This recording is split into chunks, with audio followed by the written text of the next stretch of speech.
आजचा विषय आहे बुद्ध मार्गी विवेकानंद.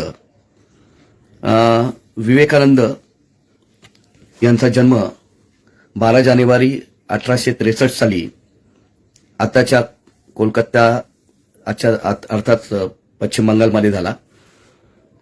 आणि या पश्चिम बंगालमध्ये त्यांचा जन्म झाला आणि त्या ठिकाणी तिथे त्यांच्यावरती एक वेगळ्या धाटणीचे संस्कार झाल्यामुळे त्यांनी ज्या पद्धतीने पुढील आयुष्यात जे काम उभं केलं त्याचं विस्ताराने आज आपण इथे पाहणी करणार आहोत. त्या संदर्भात मी आपल्यासमोर माझे सन्माननीय मित्र संदीप सारंग यांचं कोण होते विवेकानंद हे पुस्तक त्या अर्थाने खूप महत्त्वपूर्ण असं पुस्तक आहे.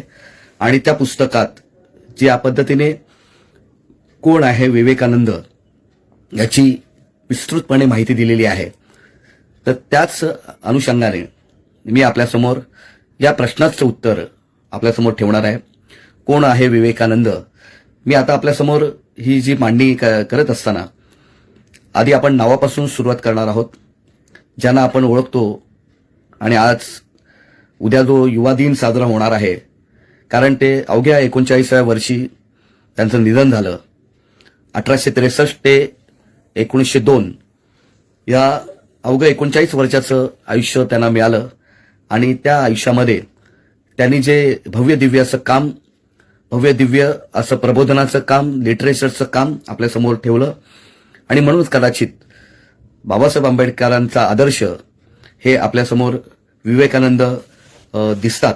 भले त्यांनी गुरु मानलं नसेल तरी आपल्याला ही गोष्ट मी जाणीवपूर्वक सांगू इच्छितोय की ज्यावेळेस बाबासाहेबांनी बहिष्कृत भारत हे वृत्तपत्र सुरू केलं 1927 साली, त्यानंतर 15 मार्च 1929 साली शुक्रवार या दिवशी बाबासाहेबांनी बहिष्कृत भारतात एक स्वामी विवेकानंदांचा स्फूर्तिदायक संदेश नावाचा एक लेख लिहिला. त्याच्यामध्ये बाबासाहेब आंबेडकरांनी ह्या लेखामध्ये विवेकानंदांचं एक स्वगत आपल्यासमोर ठेवलेलं आहे. जय भीम सर्व उपस्थितांना. जे सर्व ऐकतायत, जगदीश मागाडेपासून इंगळे साहेब, आव्हाड साहेब, अमित पवार, सगळ्यांचे आभार. आणि त्याचबरोबर बाबासाहेबांनी 15 मार्च 1929च्या बहिष्कृत भारतामध्ये शुक्रवारी जे विधान जो लेख लिहिलेला आहे त्याच्यात यांचं एक वक्तव्य दिलेलं आहे. ते असं की स्वामी विवेकानंद म्हणतात, उठा, मर्द बना, प्रगतीच्या मार्गात आडवे पडणाऱ्या भिक्षुक वर्गास ठोकर मारून उडून द्या, कारण तो वर्ग कधीच सुधारणे शक्य नाही. त्यांचे अंतःकरण कधीच विशाल होणार नाही. तो वर्ग शतकानुशतकांपासून रूढींचा व अत्याचारांचा गुलाम आहे. प्रथमतः भिक्षुकशाहीचा नायनाट करा. उठा, मर्द बना. बघा, त्यांनी जागृत व्हायला सांगितलेलं आहे आणि त्याच्याबरोबर भिक्षुकशाहीचा नायनाट करायला सांगितलेला आहे. स्वतः संन्यासी असताना पण भिक्षुकशाहीच्या विरोधात बंड करून उठलेले विवेकानंद आपल्याला इथे दिसतात. ते पुढे म्हणतात की उठा, मर्द बना, मनुष्य व्हा, आपल्या अरुंद कोंदट घरट्यातून बाहेर पडा व चोहोवार नजर फेका. इतर राष्ट्रे प्रगतीच्या मार्गावर आज कोठवर गेली आहेत ती पहा. तुम्ही माणसावर प्रेम करता काय? तुमचे आपल्या मातृभूमीवर प्रेम आहे काय? इतकंच नाही तर असल्यास आपण काहीतरी उच्च कार्याकरता झगडूया. मागे बघू नका.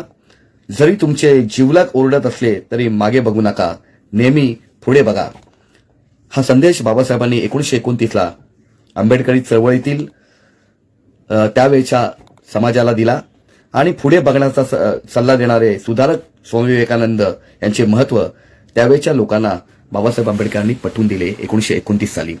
आणि म्हणून 1929 साली साधारणतः 27 वर्ष झाली होती विवेकानंदांना जाऊन.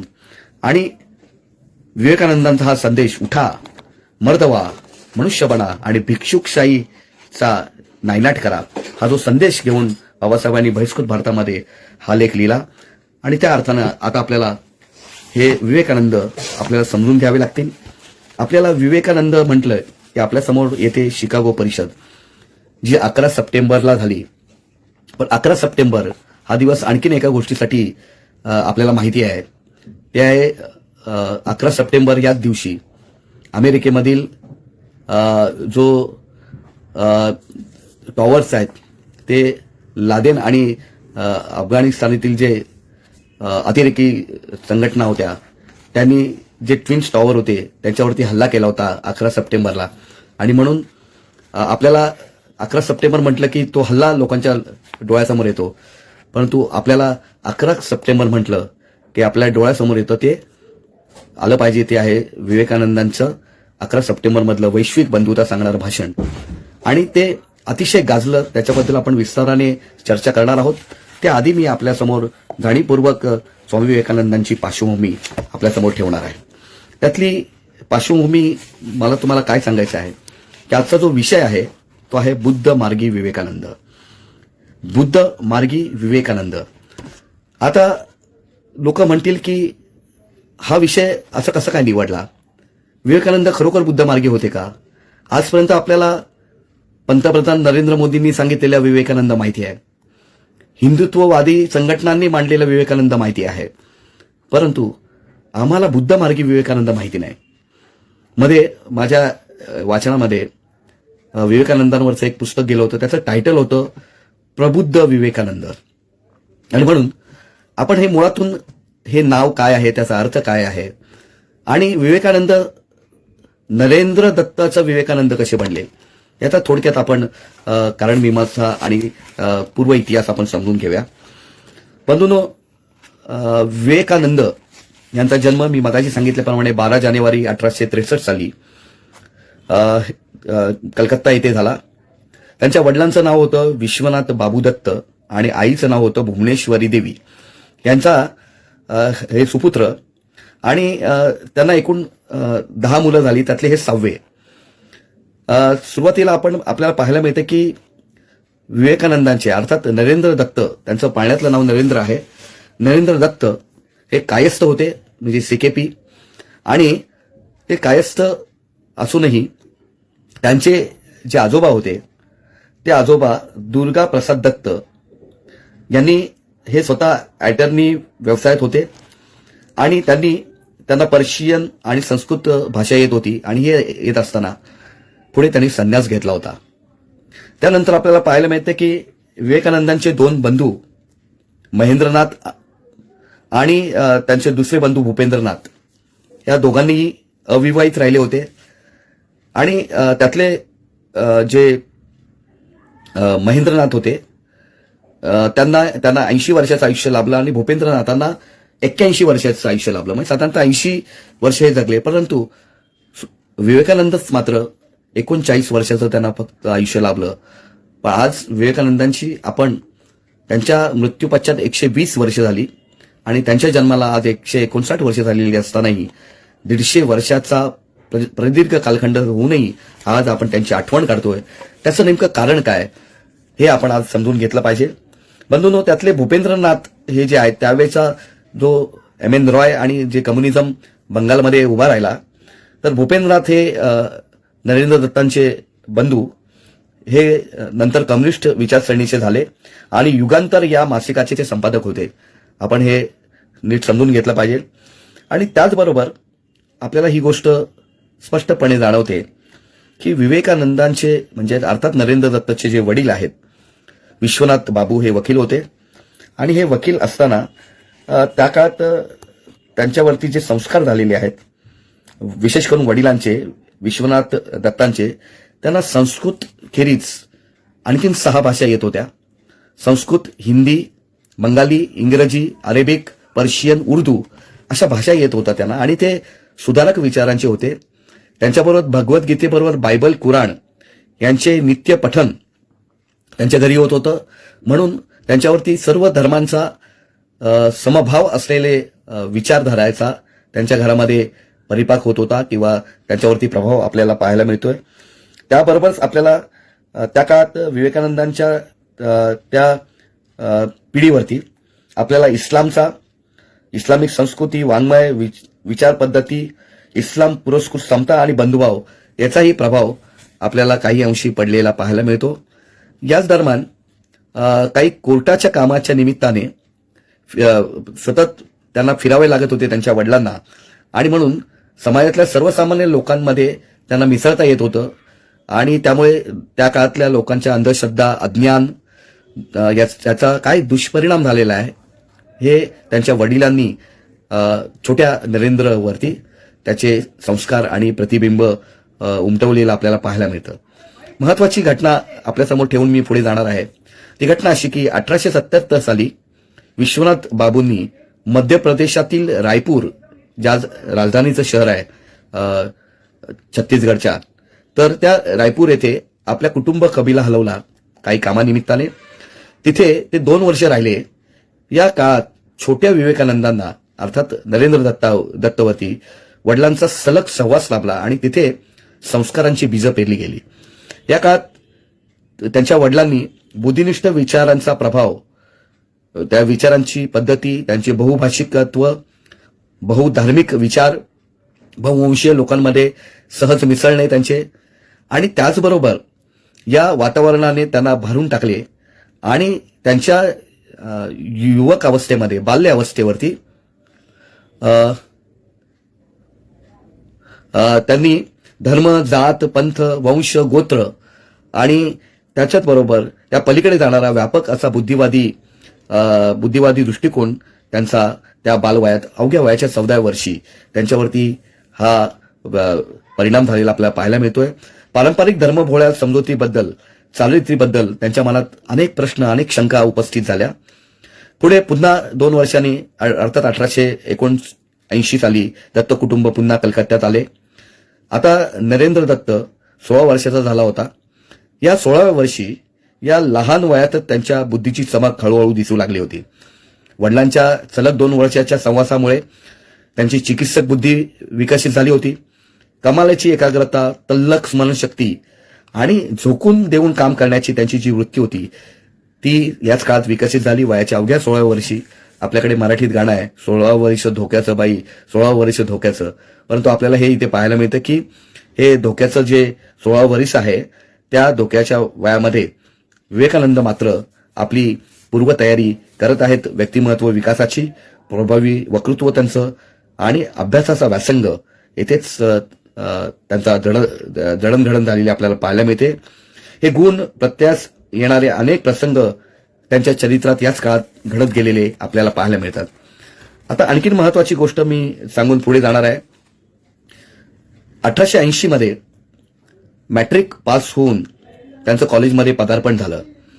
हे कॉलेजचं त्यांचं जे जीवन आहे कलकत्त्यामधील येथील प्रेसिडेन्सी कॉलेजमधून त्यांनी विद्यालयीन शिक्षणासाठी त्यांनी प्रारंभ केला.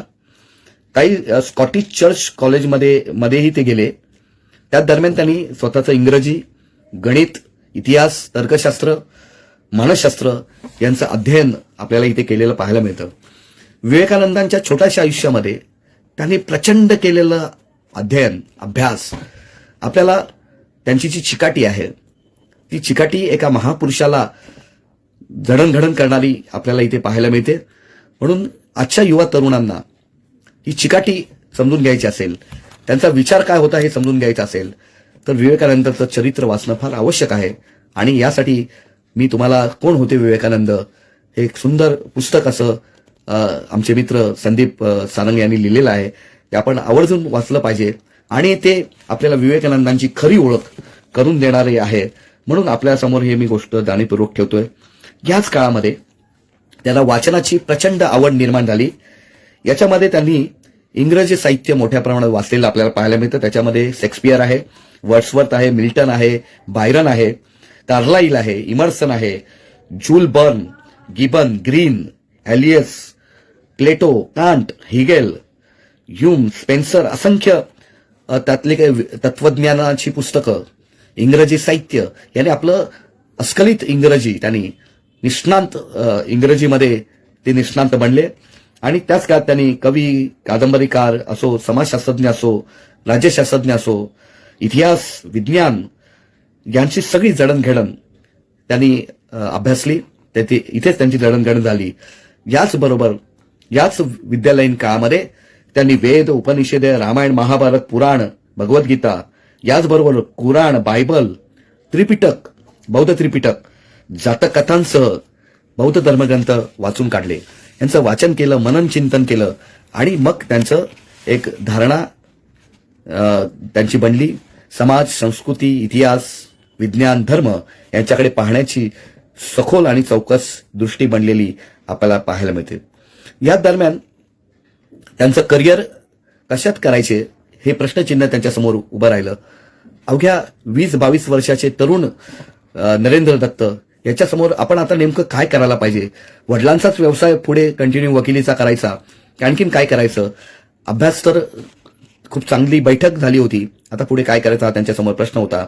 या दरम्यान त्यांनी ठरवलं की विश्वनाथ बाबू अर्थात त्यांचे वडील यांच्या प्रेरणेने आता त्यांना कायद्याचा अभ्यास करावा असं वाटू लागला. कायद्याचा अभ्यास करून वडिलांच्या सल्ल्यानुसार त्यांनी उच्च शिक्षणासाठी इंग्लंडला जाण्याची मनाची तयारी केली. त्या काळात आपल्याला हे शिक्षण घेण्यासाठी त्यावेळेस लंडनला जावं लागत होतं आणि म्हणून त्या दरम्यान त्यांचे लग्न करावे आणि त्यांना जे स्त्रीधन मिळेल त्या रकमेचा वापर करून परदेशी जाऊन शिक्षण घ्यावे असे ठरले. वकिलीचे शिक्षण घेऊन विधी व्यवसाय करायचा, लग्न संसार करून सुखी आयुष्य जगायचं अशी सुरुवातीची सामान्य माणसासारखी सुरुवातीची त्यांची इच्छा होती. परंतु एका घटनेने त्यांच्या आयुष्याला कलाटणी मिळाली. ती घटना कुठली होती ती आता आपण बघणार आहोत.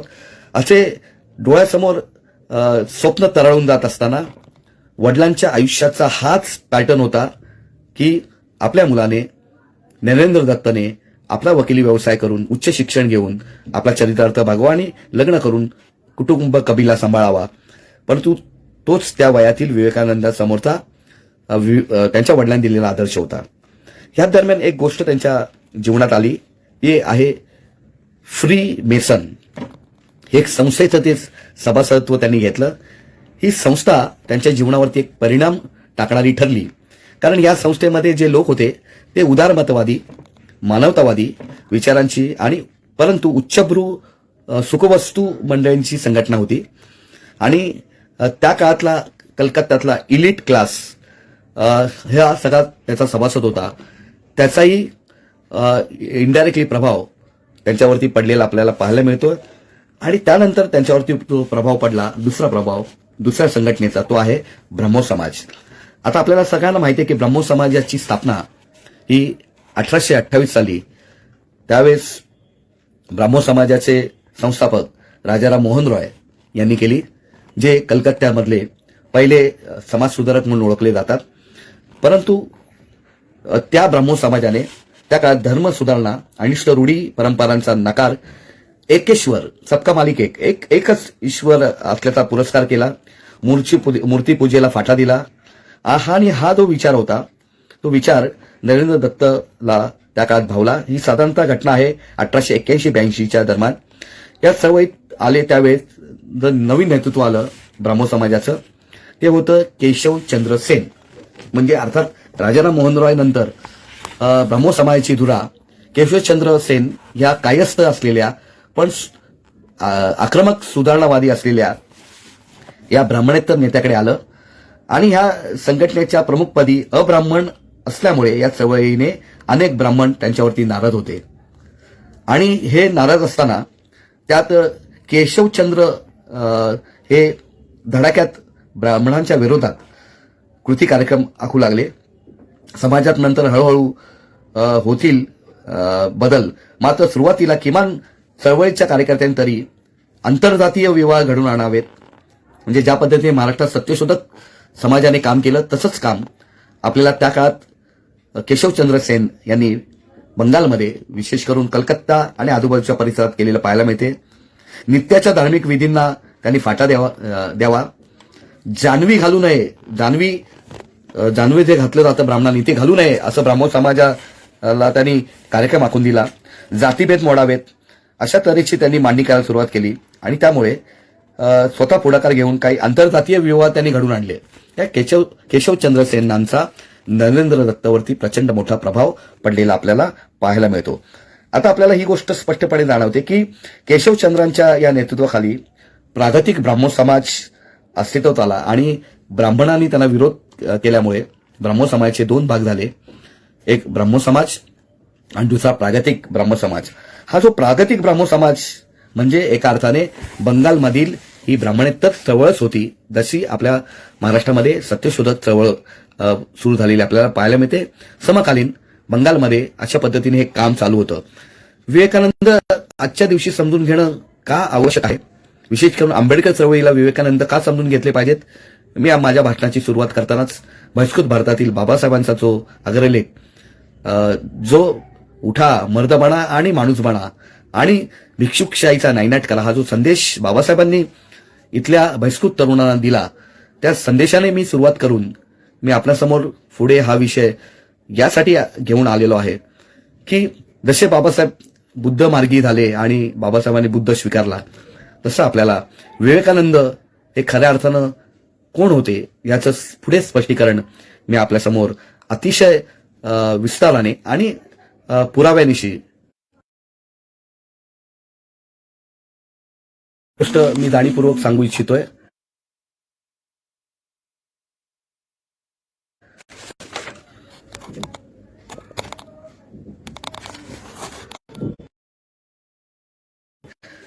आंबेडकर चळवळीला विवेकानंदांचा संदेश का समजून घ्यायची वेळ आहे.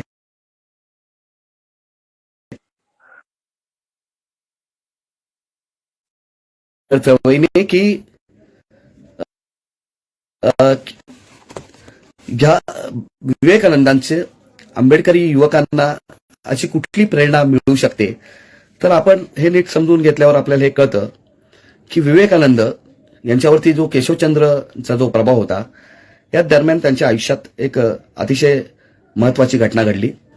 ती अशी की केशवचंद्र दोन्हीकडच्या गोष्टी उघड करून त्यांना दाखवत होते तरुण युवकांना की पाश्चात्य संस्कृतीच्या अंधानुकरणाऐवजी आपली संस्कृती सुधारून घेऊन तीच आपण जोपासायला हवी, ही धारणा बाळगून त्यांच्यातूनच त्यांच्या मनात पौर्वात्य विचारसरणीचे अर्थात भारतीय संस्कृतीचे, संन्यास धर्माचे अर्थात श्रमण संस्कृतीचे, अध्यात्माचे आकर्षण त्यांनी इथल्या तरुणांमध्ये, विशेष करून कलकत्त्याच्या तरुणांमध्ये त्यांनी ही प्रेरणा केशवचंद्र सेननी भरवलेली आपल्याला पाहायला मिळते.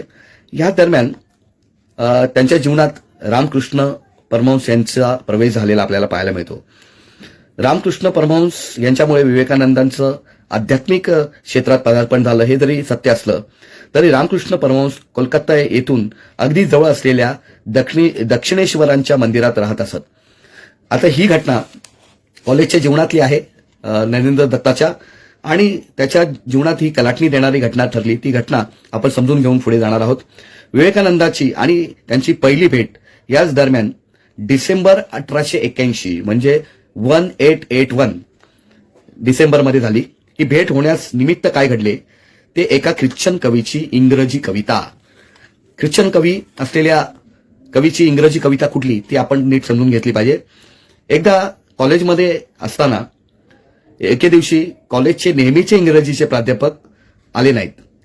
त्यामुळे त्या कॉलेजचे जे प्रिन्सिपल होते विल्यम हेस्टी हे वर्गात आले आणि त्यांनी वर्ड्सवर्थ याची एक्सकर्शन ही कविता तन्मयतेने शिकू लागले. आता वर्ड्सवर्थ यांचे अत्यंत प्रत्ययकारी निसर्ग कवी म्हणून ते प्रसिद्ध आहेत. निसर्गातील अद्भुत सौंदर्याचे वर्णन करावे तर त्यांनीच करावे इतका त्यांचा त्या कवितेवरचा तो प्रभाव. हा हेस्टी हे अध्ययनात वाकबगार असल्यामुळे त्यांनी तो मांडला. पाहता पाहता सर्व विद्यार्थी रंगून गेले. त्यांची जणू ब्रह्मानंद टाळी लागली शिकवताना आणि ते कविता शिकवताना ते ध्यानावस्थेत गेले आणि त्या कवितेचं रसग्रहण करण्यात स्वतः तल्लीन झाले. इंद्रियातील भावस्थिती प्राप्त झाली. एवढ्यात ते भानावर आले आणि सरांचा आवाज कानावर पडला नरेंद्र दत्तांच्या. नरेंद्र दत्त तल्लीन होऊन ते सगळं ऐकत होते. बऱ्याच विद्यार्थ्यांना कविता कळली नाही अशी शंका सरांना आली. त्यामुळे प्रोफेसर हेस्टी सांगत होते की निसर्गातील अशा प्रकारचा गूढ अद्भुत दिव्य अनुभव घेतलेली एकच व्यक्ती मी पाहिलेली आहे. बघा, हेस्टी, विल्यम हेस्टी स्वतः ख्रिश्चन होते. एका ख्रिश्चन कवीची कविता होती, पण ते सांगताना जी तल्लीनता आहे, एकाग्रता आहे, ती एकाग्रता किंवा गूढ अद्भुत दिव्य अनुभव, त्या व्यक्तीचं नाव आहे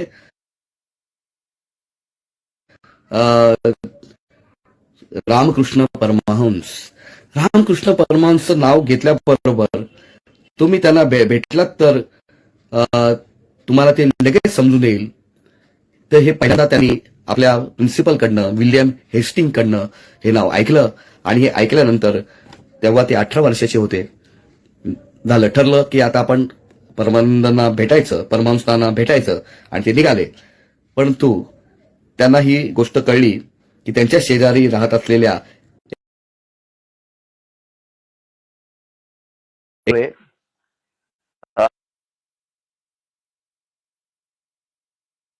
आपल्याला त्यांना बोलवलेलं आहे आणि ते गेले. त्यावेळी विवेकानंद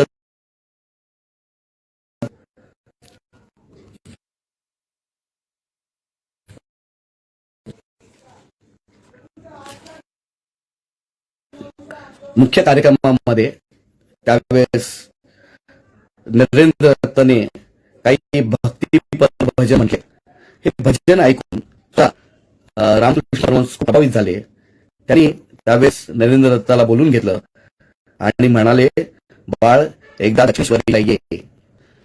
त्यानंतर ते त्यांनी ज्यांच्या घरी उतरले होते त्या व्यक्तीला त्यांनी सांगितलं की हा मुलगा अगदी वेगळा दिसतोय, त्याला माझ्याकडे पाठवाच. आणि मग या रामकृष्ण परमहंसला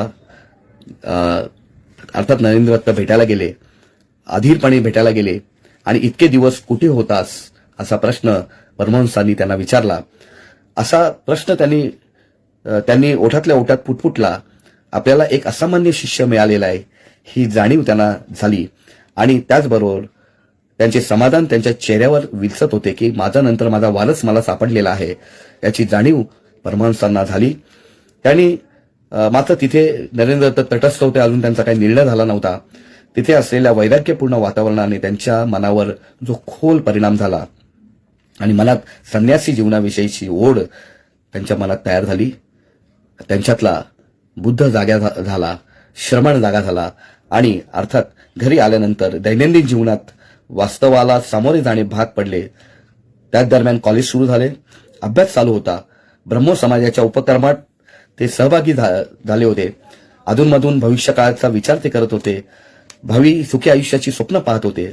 या दरम्यान महाविद्यालयाच्या 4 वर्षाचा अभ्यासक्रम संपवून 1 फेब्रुवारी 1884 रोजी विवेकानंद सेकंड क्लासमध्ये उत्तीर्ण झाले आणि बीए झाले. बीए झाल्यानंतर त्यांनी वकिलीचा अभ्यास करण्यासाठी त्यांनी अर्ज केला आणि 19 फेब्रुवारीला त्यांना फ्री मेसन सोसायटीचे सदस्यत्वही मिळाले. त्यामुळे बड्या मंडळींच्या वर्तुळात त्यांना प्रवेश मिळाला. एका बाजूला पदवी, दुसऱ्या बाजूला वकिलीचा अभ्यास आणि फ्री मेसन सोसायटी जी त्यावेळेच्या इलिट मास्टरी सोसायटी होती त्याच्यात प्रवेश एकाच वेळी घडलेला असताना 26 फेब्रुवारीला 1884 ला त्यांचं लग्न ठरलं. एका सुंदर सुस्वरूप मुलीबरोबर विवाह ठरलेला असताना आदल्या दिवशी त्यांच्या वडिलांचं निधन झालं. ही घटना त्यांच्या आयुष्याला कलाटणी देणारी ठरली, विरक्ती द्यायला कारणीभूत ठरली. आणि त्या दिवशी विश्वनाथ बाबूंचे अचानक निधन झाल्यामुळे एका क्षणात होत्याचे नव्हते झाले. घर चालवणारा माणूस आज अस्तित्वात नव्हता. पूर्ण घराची जबाबदारी त्यांच्यावर आली. लगेच दुसरा धक्का त्यांना मिळाला, तो होता केशवचंद्र सेन, आता ब्राह्मण समाजाचे नेते. यांचंही निधन झालं. घरातील आदर्श म्हणजे त्यांचे वडील विश्वनाथ बाबू आणि सामाजिक आदर्श ईश्वरचंद्र सेन यांचं निधन झाल्यामुळे या दोघांची पोकळी त्यांच्या जीवनात निर्माण झाली.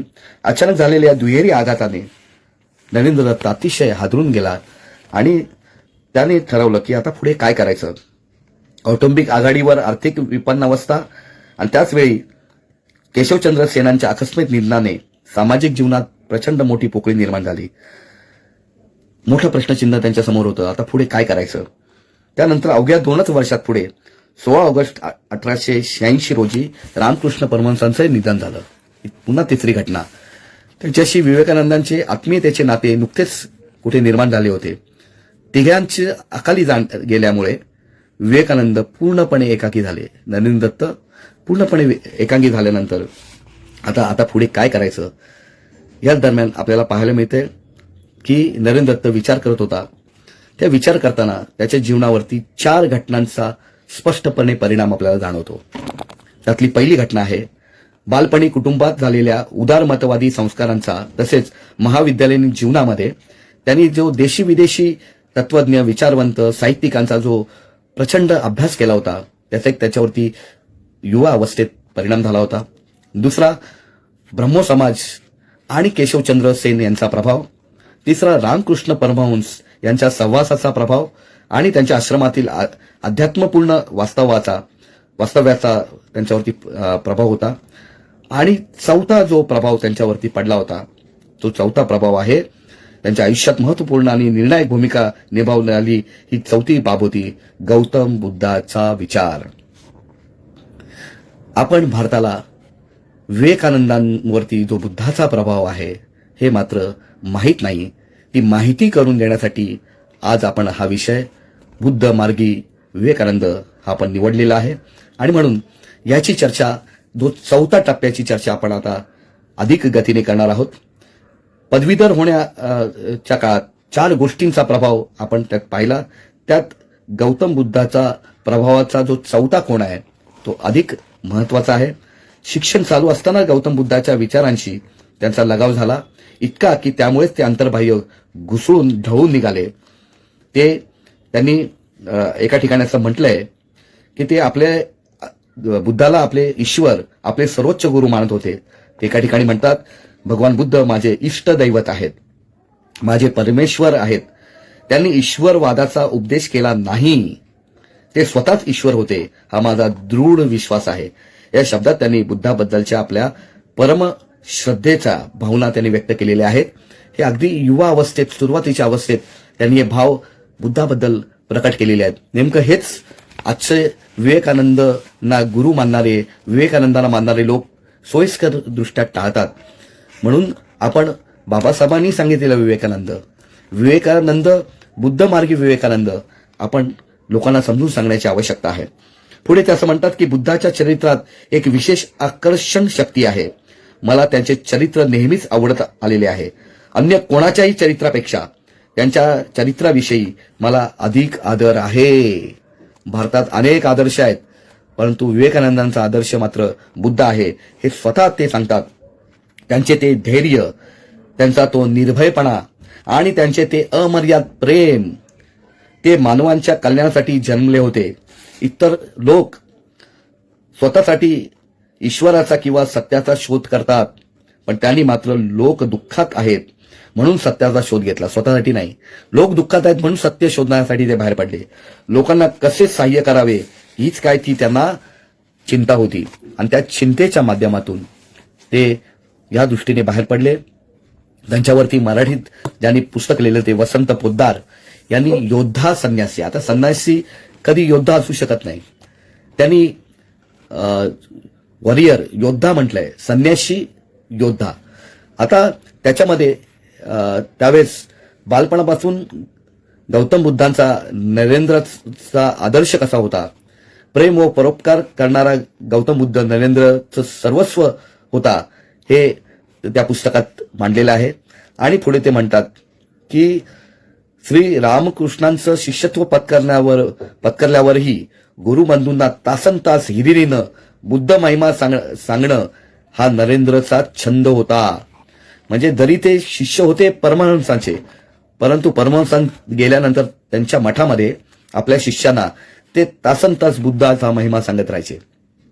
सारे गुरुबंधू ही बुद्धाच्या तपाचरणानं मुग्ध होऊन गेले होते. बुद्धगयेत साक्षात्कार होण्यासाठी उच्चारलेले शब्द त्यांनी भिंतीवर कोरून ठेवले होते. जो पहिला उद्गार बुद्ध होताना त्यांच्या अनेक जाती संख्या, हा जो उद्गार जे बाहेर आलेले आहेत की मी पुन्हा जन्म घेत होतो, आता मी याच्यातून बाहेर पडलेलो आहे, हे उद्गार त्यांनी आपल्या समोरच्या भिंतीवरती लिहून ठेवले होते. हे त्यांनी योद्धा संन्यासी या पुस्तकात मांडलेलं आहे. पुढे याच लेखकाने असं लिहून ठेवलेलं आहे, बोधी वृक्षाखाली बसून प्रमाणेच कठोर तपाचरण करण्याचा नरेंद्र निश्चय केला होता आणि वयाच्या 23व्या वर्षी अर्थात 1886 मध्ये त्याने दोघा गुरुबंधूंसह तो बुद्धगयाला गेला आणि बुद्धगयाच्या यात्रेपासून सत्तान्वेषणाची नरेंद्रची भ्रमंती सुरू झाली आणि तिथून आपल्याला पाहायला मिळते की अवघ्या वयाच्या 23व्या वर्षी त्यांनी संन्यास घेतला आणि त्यांनी सत्याच्या शोधासाठी ते बाहेर पडले. त्यांनी नरेंद्र म्हणजे अर्थात विवेकानंदांनी भगवान बुद्ध आणि त्याची शिकवण हे पुस्तक 1986 साली प्रकाशित झालेले आहे. ते विवेकानंदांनी लिहिलं आहे. आपण आता हे पाहूया की विवेकानंद त्यातलं स्वामी विवेकानंद हे ह्याच्यावरही बुद्धाचा कसा प्रभाव आहे. स्वामी याचा अर्थ होतो मालक. भगवान बुद्धाने आत्ताही आत्मनो नातो कोई नाथो परोसिया, आपणच आपले मालक आहोत, आपला मालक कोणी नाही, त्या अर्थानं जी मांडणी केलेली आहे त्या अर्थानं त्यांनी ते स्वामी नाव घेतलं. स्वामी म्हणजे मालक म्हणजे अर्थदीपभव. दुसरं नाव आहे विवेकान. विवेक म्हणजे काय तर सत्सर बुद्धी जाणणारा, सत्सर बुद्धी प्रमाण मांडणारा. भगवान बुद्ध सांगतात की कोण सांगतंय म्हणून विश्वास ठेवू नका, तर तुमच्या विवेक बुद्धीला पटलं तर ते स्वीकारा, म्हणून विवेक. आणि त्याच्यामधून जो आनंद म्हणजेच निब्बाण जे प्राप्त होतं, निर्वाण, त्याच्यातून विवेकाचा जो आनंद प्राप्त होतो, म्हणून हे बुद्धिस्ट नाव नरेंद्र दत्त यांनी स्वतःला धारण केलं, स्वामी विवेकानंद. आता आपण हे नीट समजून घेतलं पाहिजे की त्यांनी घातलेली जी भगवी कपनी आहे, भगवा रंग, तो मूळतः बौद्ध धम्माचा संन्यासी अर्थात श्रमण संस्कृतीशी संबंधित आहे. आणि भगवा या शब्दाचा जो अर्थ आजच्या काळात घेतला जातो, भगवा म्हणजे भगवान आणि त्याला परमेश्वर म्हटलं जातं, तर तो अर्थ बुद्ध काळात नव्हता. त्याचं श्रेष्ठ मनुष्य असा त्याचा त्या काळातला तो अर्थ होता. सुरुवातीला त्यांनी नाव विदिशानंद घेतलं होतं, पुन्हा त्यांनी विवेकानंद घेतलं, पुन्हा मध्ये सच्चिदानंद घेतलेलं आपल्याला पाहायला मिळतंय, पण पुन्हा त्यांनी विवेकानंद घेतलं. असं नाव ते सातत्याने बदलून शेवटी त्यांनी स्वामी विवेकानंदांना हे नाव निश्चित केलेलं आपल्याला पाहायला मिळतं. आता सगळ्यात महत्वाची गोष्ट मी पुढे सरकणार आहे, ती ज्याच्यावरती बुद्धाचा प्रभाव आपल्याला स्पष्टपणे झालेला दिसतोय. तर त्या काळात कुठलाही संन्यासी स्वतः संन्यासी म्हणत होता, तो काही हिंदू संन्यासी म्हणत नव्हता. त्या काळात हिंदू ही प्रादेशिक संज्ञा होती. त्यामुळे कोणी महानुभावी संन्यासी असायचा, कबीरपंथी संन्यासी, नाथपंथी संन्यासी, लिंगायत संन्यासी, असे वेगवेगळ्या, ते स्वतःला काही हिंदू संन्यासी म्हणून घेत नव्हते. आणि म्हणून त्या काळात हिंदू संकल्पना ही त्या अर्थानं धर्म म्हणून अस्तित्वात नव्हती. आपल्याला पुढे ही गोष्ट नीट समजून घेतली पाहिजे की यांचा जो खरा धर्म आहे तो मानव सेवा हा धर्म आपल्याला पाहायला मिळतोय. मानव सेवा हीच ईश्वर सेवा, ही कन्सेप्टच पहिल्यांदा कोणी आणली असेल तर ती बुद्धाने आणलेली आहे. आपल्याला त्याचं नीट स्पष्टीकरण आपण नीट समजून घेतलं पाहिजे की ईश्वर हा शब्द जर हटवला तर मानव सेवा हीच खरी सेवा आहे, हे पहिल्यांदा मिशनरी पद्धतीने बुद्धाने दाखवून दिलेलं आपल्याला पाहायला मिळतं. हे सगळं आपण पाहत असताना आपल्याला ही गोष्ट स्पष्टपणे जाणवते ती अशी की विवेकानंदांवरती जो मूळता प्रभाव ब्राह्मणत्व चळवळीचा जो पडलेला आपल्याला पाहायला मिळतोय, त्या चळवळीच्या दरम्यान वयाच्या 23व्या वर्षानंतर त्यांनी ज्यावेळेस 1886 ते 1890 हा 4 वर्षाचा कालखंड त्यांचा प्रचंड मोठा चाचपडण्यात गेलेला आपल्याला पाहायला मिळतोय. आता हे चाचपडण्यात गेलेले असताना आपली ओळख आणि शोध घेत असताना ते मुळातून पहिल्यांदा कुठल्या ठिकाणी गेले, ती जागा आहे अर्थात वाराणसी, जिला आपण आजच्या नरेंद्र मोदींचा मतदारसंघ, त्याला बौद्ध काळात सारनाथ म्हणायचे. त्या सारनाथला त्यांनी भेट दिली आणि हे मूळचे बौद्धांचे पवित्र स्थळ उत्तर भारतातील अन्य काही ऐतिहासिक धार्मिक ठिकाणांना त्यांनी भेटी दिलेल्या आपल्याला पाहायला मिळतात. आणि हे पाहत असताना त्यांनी प्रेम दादा यांना, या मित्राला त्यांनी जे पत्र लिहिलेलं आहे त्या पत्रात त्यांनी जे काही प्रश्न विचारले आहेत त्या प्रश्नांचा शोध घेण्यासाठी ते बाहेर पडले. खरा धर्म कुठला, जातीव्यवस्थेने वर्णव्यवस्थेने आपलं कुठलं नुकसान झालेलं आहे, हे सगळं ते मांडत ते 4 वर्ष भ्रमंती करत राहिले. आणि 1890 मध्ये ते एके दिवशी ते पुन्हा मठात आले. मठात आल्यानंतर पुन्हा त्यांनी ध्यानधारणा, त्याच्यानंतर त्यांचं जे चाकुरीबद्ध जीवन पुन्हा एकदा सुरू झालं. हे होत असताना त्यांनी सगळ्यात महत्वाची गोष्ट, जुलै 1890 मध्ये मठाबाहेर पडल्यानंतर ते 1893 पर्यंत, म्हणजे सर्व धर्म परिषद जी शिकागोला झाली तिथे जाईपर्यंत आपल्याला त्यांच्या जीवनावरती एका मोठ्या गोष्टीचा प्रभाव पडलेला पाहायला मिळतो की ते सुरुवातीला उत्तर भारतात भटकत असताना त्यांनी ठरवलं की आपण उभा आडवा पूर्ण भारत फिरला पाहिजे. आणि त्यासाठी ते भटकंती करत असताना त्यांना ही गोष्ट जाणवली ती की त्या काळातलं देशाचं खरं वास्तव त्यांच्या समोर आलं. या देशात फिरत असताना त्यांना हे जाणवलं समाज वास्तव. त्यांनी जे अनुभवलं की भारतीय जनतेची गरिबी, अज्ञान, अंधश्रद्धा, जाती व्यवस्था हे सारे बघून ते अतिशय व्यथित झाले. आणि त्यांनी ठरवलं की आतून बाहेरून ते प्रचंड हादरले होते. त्यांनी ठरवलं की आपण रामकृष्ण परमहंस स्कूल सुरू करून इथल्या लोकांना जागृत करायचं. आणि त्यांच्यासमोर 2 एम पुढे राहिले की स्त्री आणि बहुजन समाज यांचं उत्थान करणं हे त्यांनी आपल्या आयुष्याचं ध्येय ठरवलं. आणि हे ध्येय ठरवलेले असताना त्यांनी त्यावेळेस जे संन्यासी म्हणून आपण जे काही काम करायला पाहिजे त्यात त्यांनी ही गोष्ट आपल्यासमोर भटकंती करत असताना वसंत पोद्दारांच्या त्याच योद्धा संन्यासीमध्ये त्यांनी हे लिहून ठेवलेलं आहे की भ्रमंतीच्या काळात विवेकानंद जिथे जिथे गेले तिथे तिथे माणसांनी त्यांच्या भोवती गर्दी केलेली होती. त्यांना भेटायला हिंदू येत, मुसलमानही येत. त्याच दरम्यान आपल्याला पाहायला मिळते की ते मुसलमानांच्या घरी जाऊन जेवत असत. पण एकदा स्वामीजींना खेत्री संस्थानचे दिवाण जगमोहनलाल यांनी विवेकानंदांना हा प्रश्न विचारला की स्वामी, तुम्ही हिंदू असून पण मुसलमानांच्या घरी जेवून तुम्ही स्वतःला का बाटून घेताय किंवा मेच्छांचं हातचं जेवण जेवताय? त्यावेळेस विवेकानंदांनी स्पष्टपणे सांगितलं, याच्यातून तुम्हाला त्यांचा सर्व धर्म समभावाचा विचार आपल्याला दिसतो. अहो, मी संन्यासी आहे, मी फक्त संन्यासी, तुमच्या हिंदू रूढीपासून अगदी मुक्त आहे. मी भंग्याबरोबरही आरामात जेवू शकतो. मला ईश्वराची भीती नाही, ना वेद आणि अन्य शास्त्रांचं भय. मला भीती आहे फक्त तुम्हा उच्चवर्णीय हिंदूंची. उच्चवर्णीय हिंदूंचीच भीती आहे. बाकी मला ना हिंदू धर्माची भीती आहे, ना तुमच्या वेद आणि शास्त्रांची भीती आहे.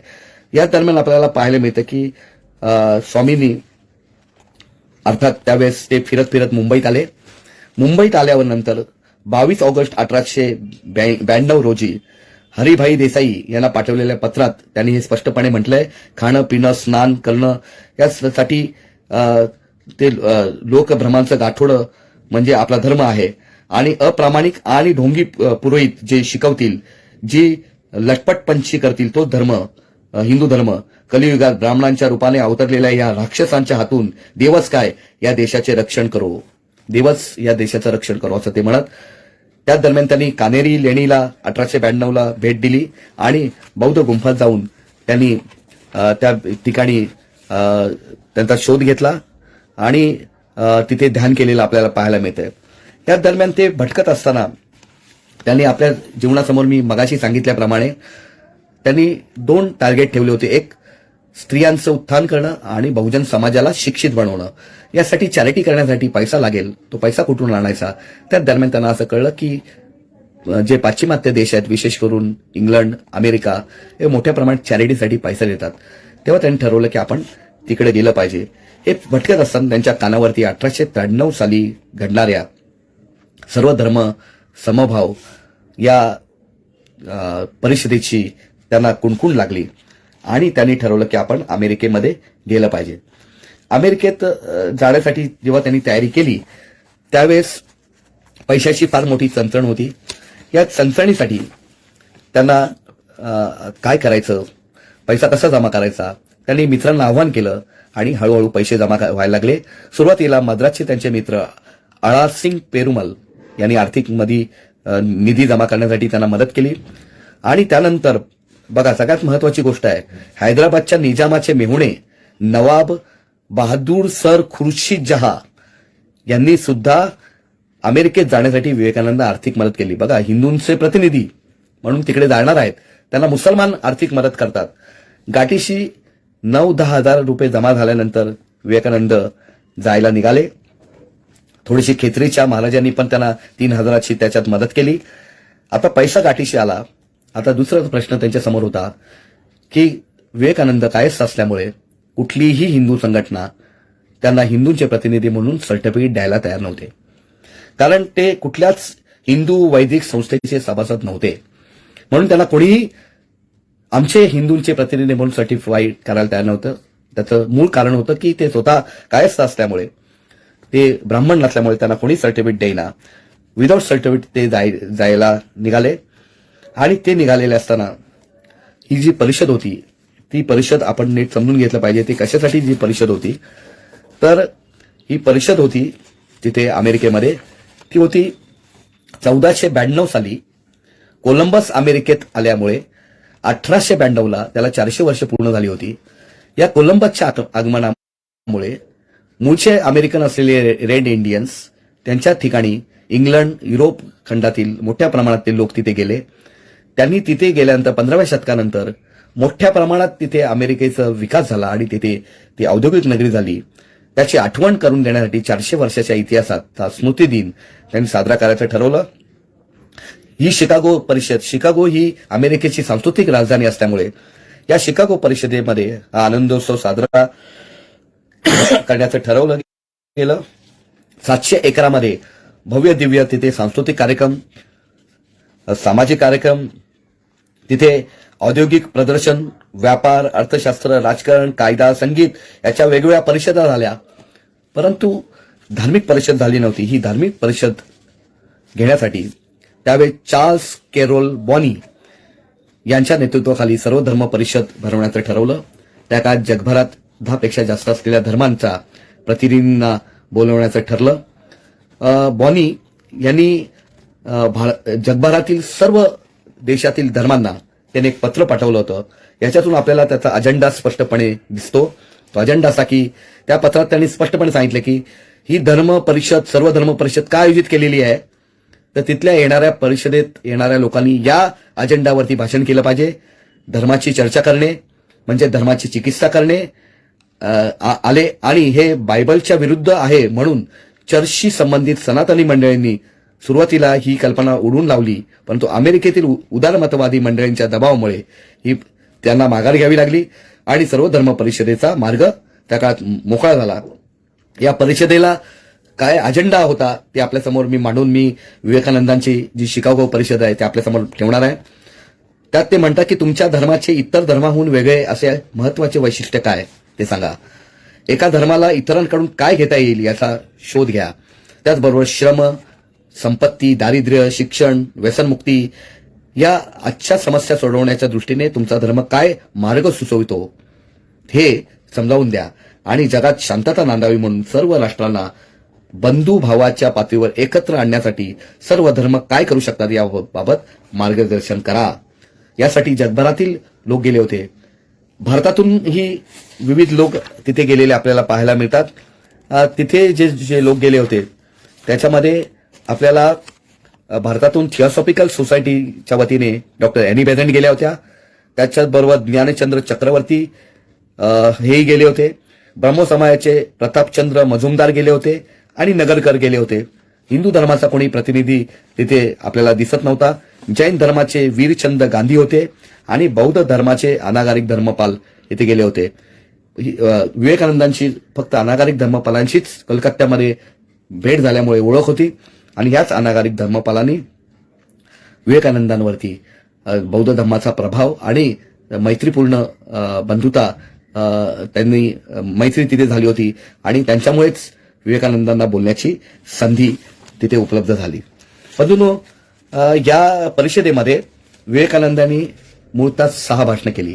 त्याची चर्चा मात्र भारतात होत नाही. पहिल्याच भाषणाची चर्चा होते जे 11 सप्टेंबरला झालं. 11 सप्टेंबर ते 27 सप्टेंबर अशी 17 दिवस ही परिषद चालली. या 11 सप्टेंबरच्या पहिल्याच भाषणात ज्यावेळेस उभे राहिले विवेकानंद, जेव्हा त्यांचं नाव घेतलं गेलं, त्याच्यात एकूण भाषणं होती. 24 वक्ते बोलणार होते त्या दिवशी 11 सप्टेंबरला. यांचा क्रम होता 20वा. जेव्हा त्यांचं नाव घेतलं गेलं तेव्हा विवेकानंद उभे राहिले आणि पहिल्यांदाच त्यांनी जे मांडलं ते my sister and brothers of America. त्यावेळेस डॉक्टर जॉन हेनरी बेरॉन्स हे सूत्रसंचालन करत होते. त्यांनी लिहून ठेवले एका ठिकाणी फक्त 6 शब्द, my sister and brothers of America. या 6 शब्दात जणू सर्वांच्या शरीरातून विजेचा प्रवाह जावा तसे सारे सभागृहात थरारून गेले. कांठाळ्या बसाव्यात असा टाळ्यांचा प्रचंड आवाज कडकडाट 2 मिनिटं चालू होता. लोक स्तब्ध होते. हे भाषण 8-10 मिनिटेच चालले. त्यात विवेकानंदांनी वैश्विक बंधुता आणि मानवता धर्म मांडलेला आपल्याला स्पष्टपणे जाणवतो. आणि जसं काही पहिल्यांदा कोणीतरी मानवतेची गोष्ट बोलतंय आणि अमेरिकन लोक स्तब्धपणे ऐकत होते. त्यानंतर ह्या भाषणाचा प्रचंड गाजावाजा झाला. आपल्याला पाहायला मिळतंय की याची चर्चा आजही होते, पण पुढच्या भाषणांची चर्चा होत नाही. इमिजिएटली 15 सप्टेंबरला व्हाय वी डिसअॅग्री, आपले मतभेद का होतात या विषयावरती त्यांनी भाषण दिलेलं आपल्याला पाहायला मिळतंय. त्यानंतर तिसरं भाषण त्यांचं 19 तारखेला पुन्हा झालं, हिंदू धर्म आणि तत्वज्ञान. इथे मात्र त्यांनी हिंदू धर्माचं तत्वज्ञान हे मानवतावादी माणुसकीला धरून कसं आहे आणि त्याच्यात वर्णव्यवस्था ह्या चुकीच्या गोष्टी कशा आहेत याचाही दाखले त्यांनी दिलेले आहेत. आणि त्या संदर्भात हिंदू धर्म नावाचं पुस्तक आपल्यासमोर इथे जे मी दाखवत आहे ते त्या भाषणाचंच ते पुस्तक आहे आणि त्याच्यामध्ये डिटेलमध्ये हे मांडलेलं आहे, हिंदू धर्म आणि त्याचं तत्वज्ञान. त्यानंतर 24 तारखेला religious not crying need of India, म्हणजेच धर्म ही भारताची तीव्र तातडीची गरज नाही, हे पहिल्यांदा त्यांनी तिथे घोषित केलं. ते 24 तारखेला. आणि 26 तारखेला त्यांनी जे भाषण केलं ते भाषण आहे Buddhism the fulfilment of Hinduism, म्हणजे बौद्ध धर्म हाच हिंदू धर्माला परिपूर्ण करू शकतो. हे बुद्धावरती बौद्ध धर्मावरती केलेल्या 26 तारखेच्या भाषणाचा मात्र कोणी उल्लेख करत नाही. आपल्याला त्यानंतर 27 सप्टेंबरला त्यांचं समारोपाचं भाषण झालं. या सगळ्या 6 भाषणात आपल्या जर निचोड काढला तर एक गोष्ट स्पष्टपणे जाणवते, ती सर्व धर्म सामंजस्य, सर्व धर्म समन्भाव, सर्व धर्म समन्वय आणि समन्भाव याचा लेखाजोखा आपल्याला इथे पाहायला मिळतो. हे सगळं आपण का समजून घेतलं पाहिजे की याच्यात आपल्याला सातत्याने बौद्ध धम्माचा प्रभाव, बौद्ध धम्माचं त्यांच्यावरती असलेलं बुद्धाच्या चरित्राचा तुम्हाला स्पष्टपणे प्रभाव दिसतो. आणि आपल्याला ही गोष्ट सातत्याने स्पष्टपणे दिसते की विवेकानंद नेहमी म्हणायचे की मी बुद्ध देवांच्या दासांचा दास आहे. आणि ह्या दरम्यान आपल्याला ही गोष्ट जाणवते की एकदा स्वामी तुरायानंद स्वतःच भावूक झाले आणि त्यांनी ही गोष्ट लिहून ठेवलेली आहे. ते म्हणाले की स्वतः सावरून ते म्हणाले, भारतभर फिरल्यामुळे स्वामी विवेकानंदांमध्ये कमालीचा बदल झालेला आहे. देशवासियांना भोगावे लागणारे दुःख दैन्य पाहून ते प्रचंड अस्वस्थ झाल्याचे मी पाहिले होते. ते अक्षरशः भावविवळ झाले होते. त्यांनी गरिबांबद्दलची भावना आणि अपार कणव पाहिल्यानंतर ते बुद्ध तर नव्हेत असा विचार माझ्या मनात येत राहिला.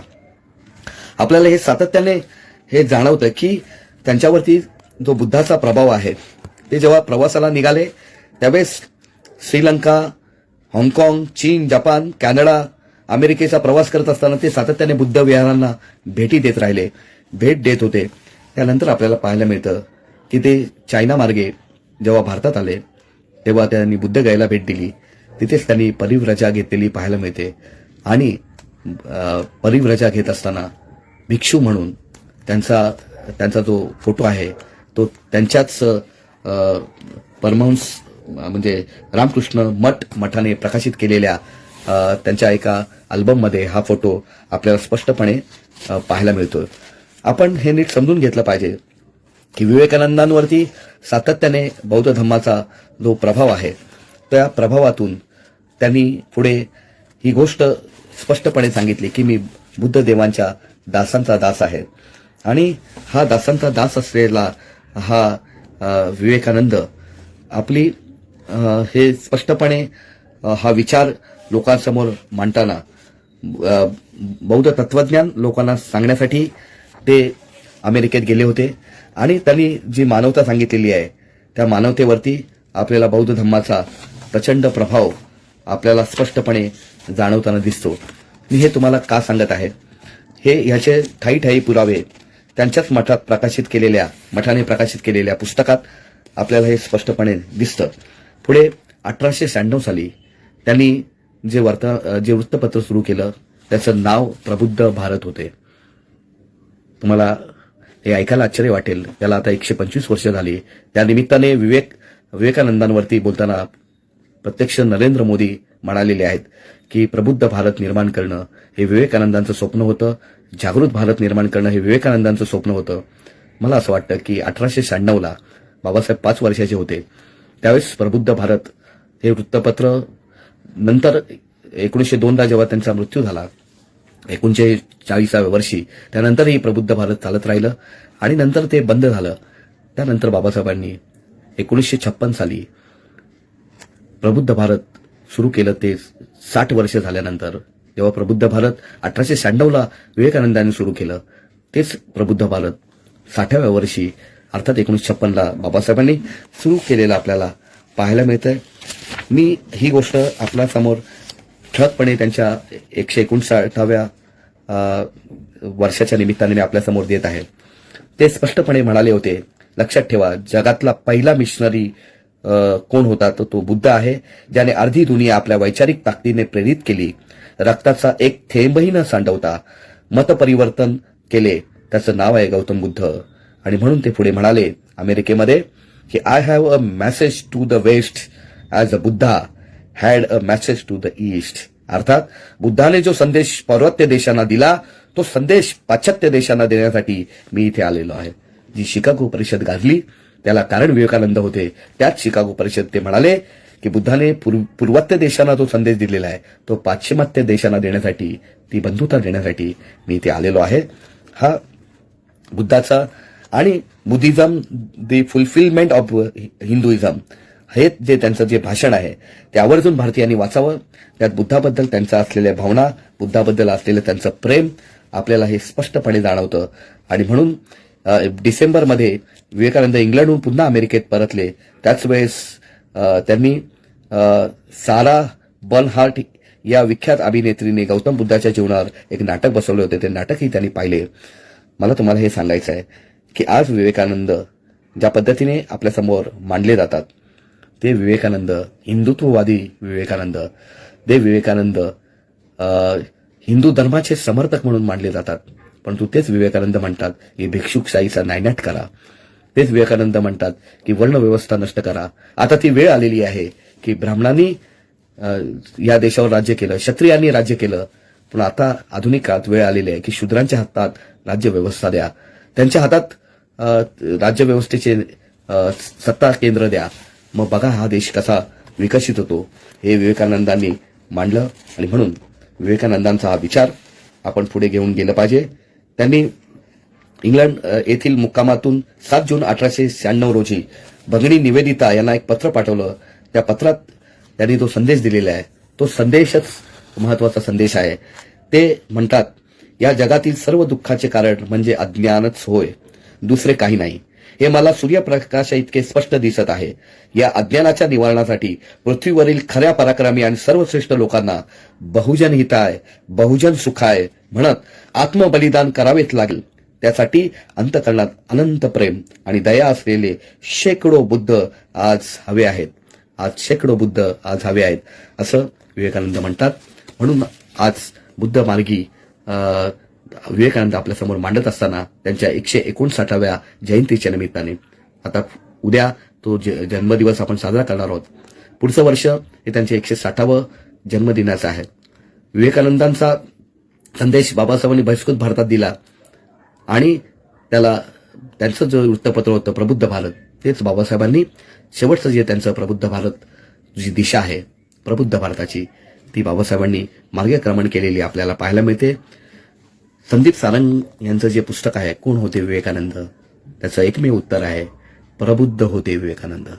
आणि त्यांना भारत हा प्रबुद्ध भारत बनवायचा होता. हा संदेश मी आजच्या त्यांच्या जयंतीच्या निमित्ताने आपल्याला देऊ इच्छितो. ज्या लोकांनी आज मला इथे ऐकलंय त्यांचे मी आभार मानतो. आणि आज तासभर सव्वा तास होत आलेला आहे.